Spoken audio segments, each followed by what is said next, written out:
சீக்கிரம் கற்றுக்குறாங்க பார்க்கலான்னு.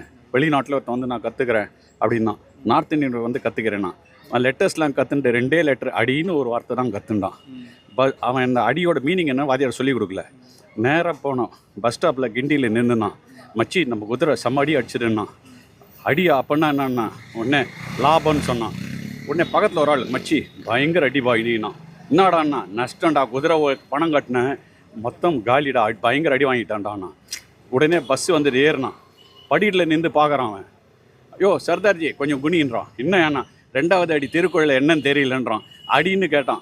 உடனே லைனு, செகண்ட் லைனு. உடனே பஸ் கண்டக்டர் சொல்கிறார், யோ ஏன் ஃபுட்பாலில் நிற்கிறீங்க, ஒரு அடி முன்னாடி வாங்கண்ணா. அப்போ அடின்னா என்ன, ஃப்ரண்ட்டுன்னு அர்த்தம். உடனே வாத்தியார் வீட்டுக்கு போகிறாரு நாங்கநல்லூரில். அப்போ வாங்க வாங்க வாங்க அப்படின்னு சொல்லி வலது அடியை வச்சு வாங்கன்றாங்க. அப்போ ஃபுட்டு, நம்ம ஃபுட்டு இருக்கு இல்லையா வலது கால், அதுக்கு அப்படின்றாரு. வீட்டை சுற்றி காமிக்கும் போது வேலைக்காரி துணி துவச்சின்றா. இன்னமா